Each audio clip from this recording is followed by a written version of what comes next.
To the world, I'm Prasar Bharati. Coming up in the next 30 minutes. Israel conducts strikes on military targets in Iran.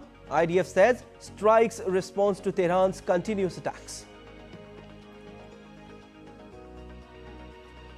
Georgia polls opened on Saturday. Election likely to determine country's future in Europe. Campaigning on in full swing as it's just 9 days left to decide the next US president. Trump shines spotlight on migrant issue. Harris rallies in support of abortion rights.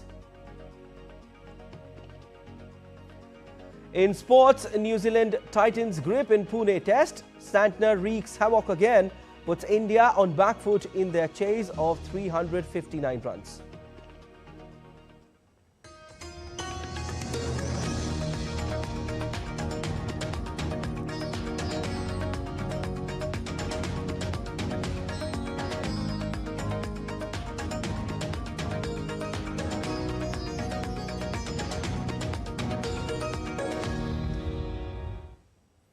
First up, news from West Asia, where tensions escalated following Israel's retaliatory strikes against Iran. Israel Defense Forces said it had completed its retaliatory strike on Iran hours after conducting precise strikes on military targets in Iran early on Saturday. The IDF said that the strikes were a response to Tehran's continuous attacks on Israel since 7th of October, asserting that the country has the right and the duty to respond. We have concluded the Israeli response to Iran's attack against Israel. We conducted targeted and precise strikes on military targets in Iran, thwarting immediate threats to the State of Israel. The Israel Defense Forces has fulfilled its mission. If the regime in Iran were to make the mistake of beginning a new round of escalation, we will be obligated to respond. Our message is clear. All those who threaten the State of Israel and seek to drag the region into wider escalation will pay a heavy price. Israeli Prime Minister Benjamin Netanyahu was also following the attacks on Iran from the operation room at the Israel's Defense Ministry in Tel Aviv. Netanyahu was also accompanied with Israel's Defense Minister Yoav Gallant and Israel's military chief Herzi Halevi. Meanwhile, Iranian media reported several explosions in Tehran and nearby military bases. Iran said its air defense system successfully, in fact, countered Israel's attacks, with limited damage reported at some locations. The United States has denied any involvement in strikes on Iran. A US official said the United States was notified by Israel ahead of its strikes but was not involved in the operation, adding that the attacks were an exercise in self-defense. White House National Security Council spokesman Sean Savit urged Iran to cease its attacks on Israel, breaking the cycle of fighting to avert any further escalation. UK Prime Minister Starmer also urged Iran not to respond to Israeli strikes, urging all sides to show restraint. I am clear that Israel has the right to defend itself against Iranian aggression. I'm equally clear that we need to avoid further regional escalation and urge all sides to show restraint. Iran should not respond. The most important thing here is de-escalation. And yes, we've been calling for that for some time. As you know, I made a call myself to the President of Iran and have repeatedly had discussions with others in the region, including, of course, the Prime Minister of Israel.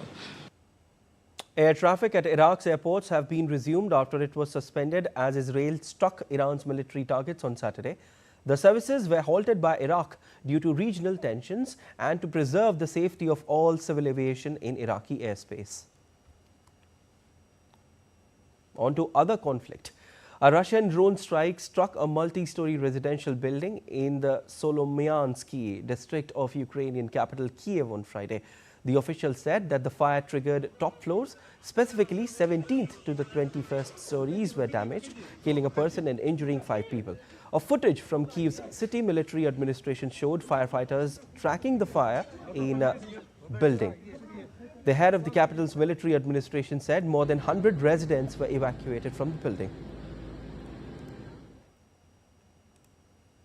Russian President Vladimir Putin has said Ukraine is being used to create strategic threats to Russia.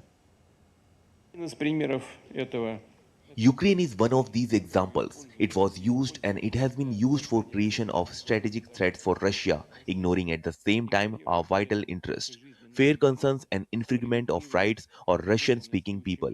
And now they don't even hide the goal to defeat Russia in a strategical way. I must say that this is illusion, who can have only those who doesn't know Russian history, doesn't pay attention to unity formed during the centuries, power of spirit and solidarity of its people. South Korean President Yoon Suk Yeol and Polish President Andrzej Duda have agreed to push the finalize a new contract to export South Korean tanks to Poland by the end of the year. Yoon said that the South Korean and Polish governments will actively lend support to seal a deal before the end of the year for South Korea's Hyundai Rotem to supply K2 tanks to Poland. He added both the nations will establish a new forum for defense dialogue and cooperate closely on security matters. Earlier in 2022, South Korea has signed an estimated $22 billion framework agreement to support mechanized howitzers, tanks and fighter jets. India slammed Pakistan for raising the Kashmir issue at the United Nations Security Council debate, calling it a mischievous provocation based on their tested tactic of spreading misinformation. India thanked Switzerland for convening the crucial debate on women building peace in a changing environment. Exercising its right to reply during the UN Security Council debate, India called out Islamabad over deplorable condition of women from minority communities in Pakistan. Addressing the UN Security Council debate, India's permanent representative to the UN in New York, P. Harish, spoke about the honors received by Indian women peacekeepers serving in different parts of the world. It is despicable yet entirely predictable that one delegation has chosen to indulge in mischievous provocation based on their tried and tested tactic of spreading misinformation and disinformation. It's completely misplaced to indulge in such political propaganda at this important annual debate. We are well aware that the condition of women belonging to minority communities, notably Hindus, Sikhs and Christians, in that country remains deplorable. An estimated 1,000 women of these minority communities, as per data of the Human Rights Commission of that particular country, are subject to abduction, forced religious conversions and forced marriages every year. India's recalled High Commissioner Sanjay Verma says India was backstabbed and treated in a most unprofessional manner by a country that is supposed to be a friendly democracy. He told PTI that handful of supporters of Khalistan have turned the ideology into a criminal enterprise. If I look today, I would say that about 10,000 of people in the Sikh community in Canada would be hardline Khalistanis. So it's just a handful. But they have made Khalistan into a business. In the name of Khalistan, they do human trafficking, they do drug trafficking, they do gun running. Almost every Canadian law and order vertical has got in it the pro-Khalistan elements. So that infiltration, and it includes their defense forces. So that infiltration is there, due to which they have been able to get their way. If I look at the Canadian Parliament, there are a number of parliamentarians who are known to have voiced opinions on challenging the territorial integrity of India, sovereignty of India. Sanjay Verma said that the Canadian authorities turn a blind eye to the situation in their country because they comprise a vocal electoral bank for local politicians. How we see Canadian foreign policy, and that's my analysis, I may be absolutely off the track, but it has got a lot of diasporic inputs. And these diaspora which are there in Canada, including diaspora from India, they are stakeholders in their foreign policy. And their inputs are taken as sacrosanct because they are voters as well. And in order to win elections, the political leaders do depend on them. So when you take inputs from a part of the diaspora, which in any case is anti-India, then what do you get? So your foreign policy becomes that much more colored from their views. Other members of the Indian community, other members of the Indian diaspora, they are there to earn a living. Yeah. They do not have a business as the Khalistanis have. Yeah. So they are there to earn their livelihood. They are there to live peacefully with others. So they are not the ones who would shout the loudest, but these Khalistanis do shout the loudest. The Commonwealth Heads of Government meeting concluded in Samoa with the leaders' retreat featuring local singing and dancing. Leaders including British Prime Minister Keir Starmer and Australian Prime Minister Anthony Albanese gathered to discuss key issues like climate change and slavery repatriations. Over the week-long summit, which began on October 21st, representatives from 56 countries met in the Pacific Island nation addressing these pressing topics. On the sidelines, Prime Minister Starmer also met with Singapore's Prime Minister Lawrence Wong for further discussions.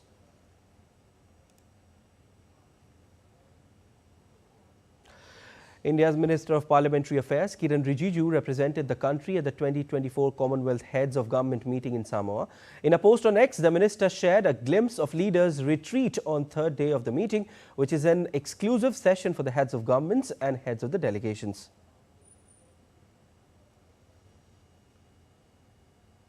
As the landfall process of the severe cyclonic storm Dana tore through Indian eastern state Odisha coast in the wee hours on Friday, heavy rainfall with gusty winds lashed parts of southern West Bengal. Odisha Chief Minister Mohan Charan Majhi held a review meeting at State Relief Centre to assess the current status of relief and rehabilitation efforts in the state to ensure that timely assistance. Indian Meteorological Department has said that the cyclone Dana has weakened into a well-marked low-pressure area and is likely to further weaken to become insignificant. But prediction of heavy rain still persists in the parts of Odisha, West Bengal and Jharkhand for the next few days. The remnant of the cyclone Dana, now it is a depression, as we know very well. Depression, yesterday it was a depression, now it has weakened into a well-marked low pressure area and lying over North Odisha, and it is likely to further weaken and insignificant during next 12 hours. If we see the highest rainfall recorded 240 millimeter in the district of Baleswar at Oupada and 215 millimeter in the district of Bhadrak. At least 76 people have been killed in central and northern Philippines after tropical storm Trami battered the country, triggering landslides and flooding that trapped residents on their roofs and displaced thousands of people. As the storm leaves the country on Friday with a trail of destruction, state forecasters are raising the rare possibility that it could make a U-turn next week as it is pushed back by high-pressure winds developing in the South China Sea. Although Trami did not strengthen into a typhoon, it dumped unusually heavy rains in some regions, including some that saw 1 to 2 months worth of rainfall in just 24 hours, inundating communities with flash floods. And let's take a look at other stories making news around the world. With song, dance and swirls of color in stark contrast to the seriousness of the official talks, a few kilometers away from Kali at the UN Biodiversity Summit, activists and ordinary citizens visit the COP16 Green Zone. This part educational, part festive showcase of Colombia's natural, cultural and culinary riches has attracted over 2.4 million people. Thousands of Ecuadorians gathered in Quito to draw their love for their city to break the Guinness World Record for the most people drawing simultaneously on Friday. The event, organized by Quito Tourism Office, brought together over 6,000 participants. Participants sat in the shape of a heart to draw with pencils on white pieces of paper from from cityscapes and famous landmarks to images of people.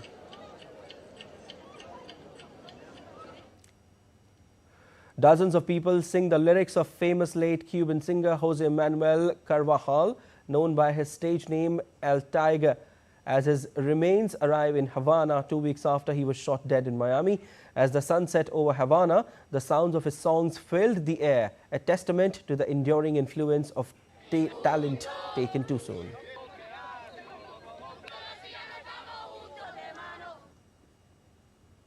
And still to come on this edition of DD India Live. President Murmu offers prayers at Lord Jagannath Temple in Raipur. Remembering Father of the Nation Mahatma Gandhi in Florida.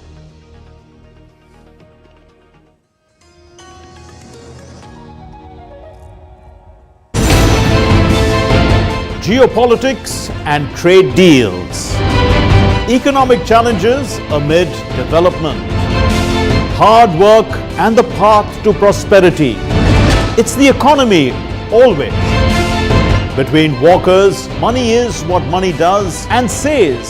Supply creates its own demand. Between the bulls pulls and bears tears. When supply chains globalization and India rises to the podium. We'll get you centered with the economic brief at 8 p.m. every Thursday on DD India.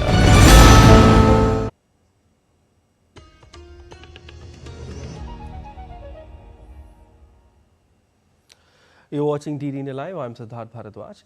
India's President Draupadi Murmu on Saturday visited the Lord Jagannath Temple in Raipur, Chhattisgarh as part of her two-day state visit. Murmu, accompanied by Governor Ramen Deka and Chief Minister Vishnu Deo Sai, offered prayers for the country's well-being and prosperity at the renowned temple.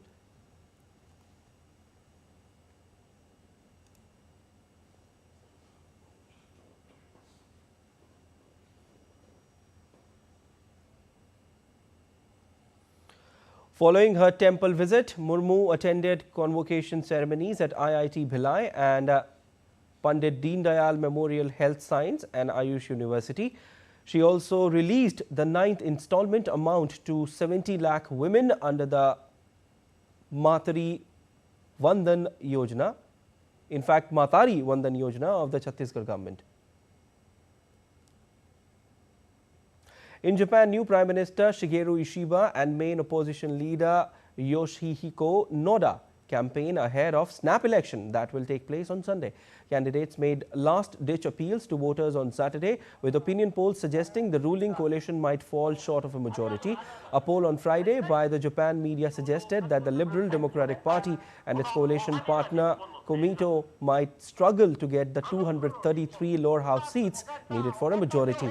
The current record is held by Naruhiko, who served for 54 days for more than British leader Liz Truss in 2022. Earlier, after a tough international contest, former Defence Minister Ishiba became Premier and pledged to revitalize depressed rural regions. Georgia polls opened on Saturday in an election that could determine the country's future in Europe. Some 3.5 million Georgians are eligible to cast ballots. They will choose from 18 political parties, including Georgian Dream Party and 4 major opposition political forces, 3 coalitions and 1 party seeking to challenge its 12-year rule. The ruling Georgian Dream Party favors closer economic cooperation with Russia, while the pro-Western opposition wants to take the country towards EU membership. While opinion polls show the ruling Georgian Dream remains the country's most popular party, though it has lost ground since 2020 when it won almost 50% of the vote and a narrow parliamentary majority. On to the United States, where presidential candidate Donald Trump held a campaign event in Austin, Texas on Friday to tout his policies on the US-Mexico border. During his speech, Trump accused the Biden administration of leaving the southern border open to migrants, while Harris has pushed back against that by blaming Trump for pressing Republicans in Congress to veto a bipartisan border security bill that would tighten border controls. If we don't win this election, we're going to go to Venezuela next year, Ted, and we're going to celebrate there because it's going to be much safer than our country, okay? Is that a deal? We'll all go together. No, it's just so bad. Well, I have to tell you, I'm not supposed to say it, but we are winning by a lot, actually. Superstar singer Beyonce took the stage at a rally for Kamala Harris in Houston on Friday. She was there for the Democratic presidential candidate. Beyonce walked on stage addressing the crowd of some 30,000 attending Vice President Harris's abortion rights themed rally.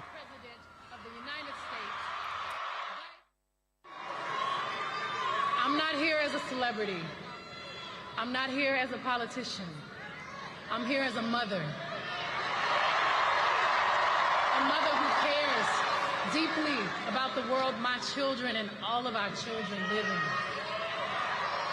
A world where we have the freedom to control our bodies.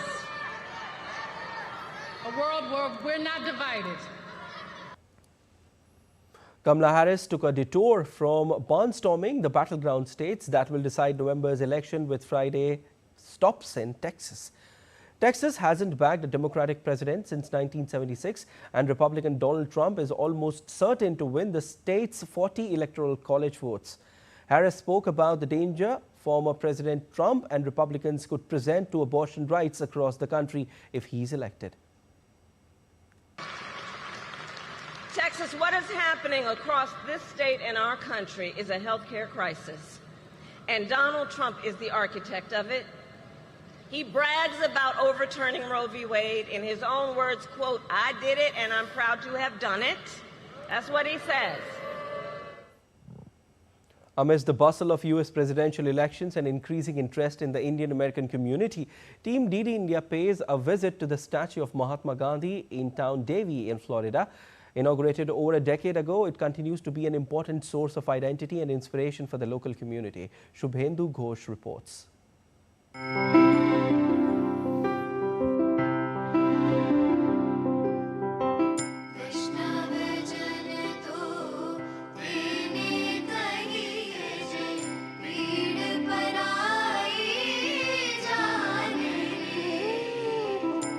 Team DD India is traveling across United States to cover the US presidential elections. Passing by town Davie of Florida, we came across the statue of Mahatma Gandhi. Davie is home to many Indian American families. The 7-foot-tall bronze statue of Mahatma Gandhi was inaugurated by former Indian President Dr. APJ Abdul Kalam. It is called Gandhi Square, and today it is symbolically and literally the center of the community life here.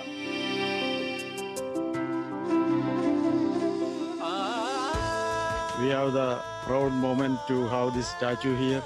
This was done with the help of the town of Davie.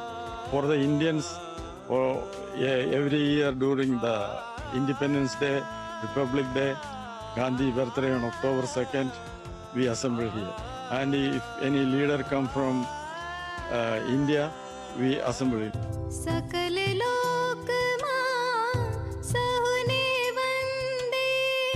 Having the representation, having an icon of Indian culture and history here as part of a local landmark is really showing something that the impact that Indian society is having on the country, and that we're getting more representation and more opportunities, and really a growing force in this country.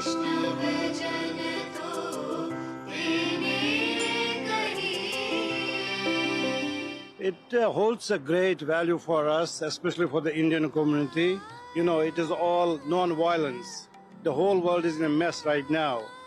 When there's peace is needed and all this, then non-violence is the thing, key to success.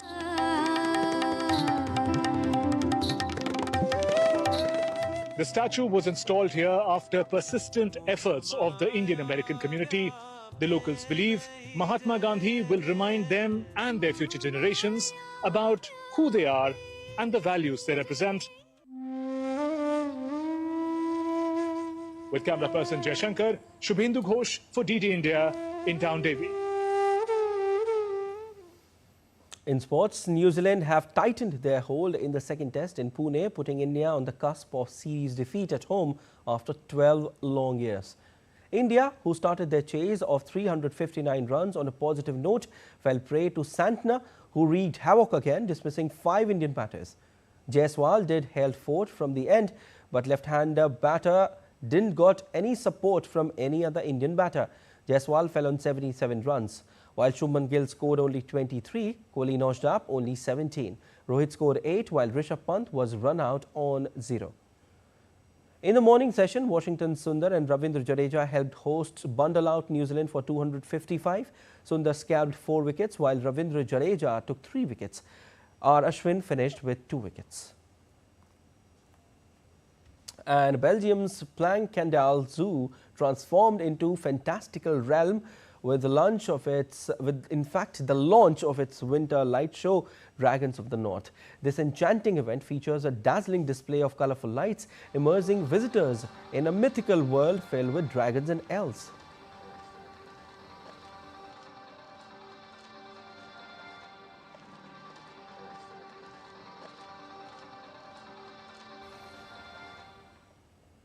That's all for this edition of DD India Live, but let us know your thoughts on the news of the day. For those on the go, you can get all the latest news and updates from India and across the world on DD India mobile app.